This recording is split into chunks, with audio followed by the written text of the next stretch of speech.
It's me again, Kiana, your environmentalist. And for today's video, we're going to talk about ozone layer. So keep watching. But first, what is ozone layer?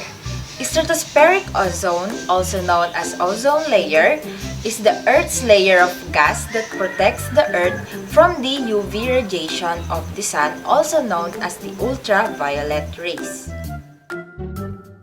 15 to 35 kilometers above Earth's surface, a gas called ozone surrounds the planet. It acts a barrier to Earth from the ultraviolet rays of sun. However, pollution caused the ozone layer to thin, exposing life on Earth to dangerous radiation.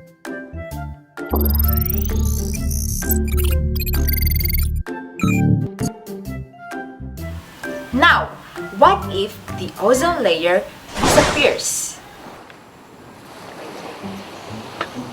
Example scenario. Kiana is lounging in the sun at her favorite beachside resort. Unless she wants her day to end in painful sunburn, Kiana knows she'd better slather on the sunscreen too.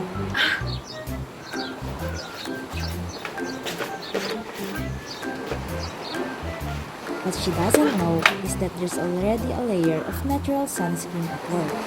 And without it, she wouldn't be able to go into the sunlight without it burning her skin almost immediately.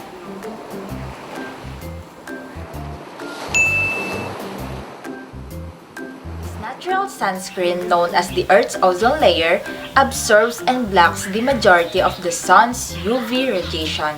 Without this barrier in place, all of the radiation would reach Earth, damaging the DNA of plants and animals like us humans. Skin cancer rates would soar, but we might not even live long enough to experience that cause of death. Without plants, the food chain would collapse. Herbivores would starve. Omnivores and carnivores could feed off their bodies for a time, but their food supply would dwindle and cause widespread extinction. Within days of the ozone layer's disappearance, many plants would die. The intensity of the sun's radiation would make photosynthesis an impossibility for all but the largest and slowest growing flora. And even these holdouts, primarily massive trees, would eventually die too. But despite all these things, we still have many ways to protect our ozone layer. First, avoid the consumption of gases dangerous to the ozone layer due to their content or manufacturing process. Some of the most dangerous gases are CFCs or chlorofluorocarbons, halogenated hydrocarbon, and methyl bromide and nitrous oxide.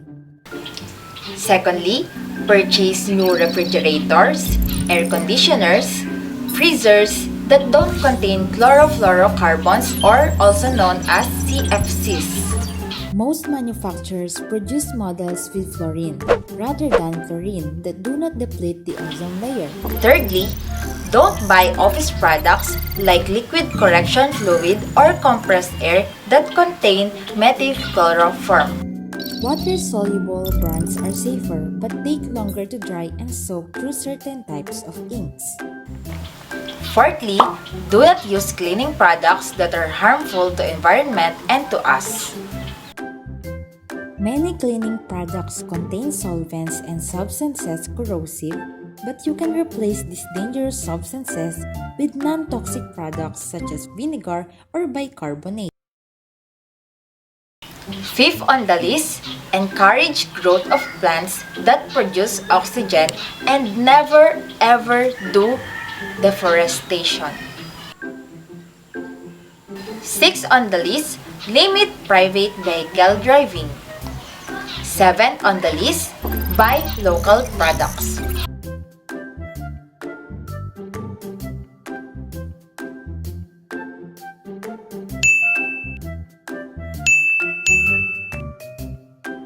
At this point, we will go to the ways on how to protect our ozone by advocating. first thing you can do is sign petitions or write letters to companies that make products with CFCs to ensure they are labeling their products correctly. Secondly, talk to friends, especially those in car, farming, and manufacturing industries about reducing their waste of these chemicals. The hole in the ozone can only repair itself if these chemicals are eradicated and the ozone layer has time to reform. Increased UV rays lead to skin cancer, eye problems, and even immunosuppression.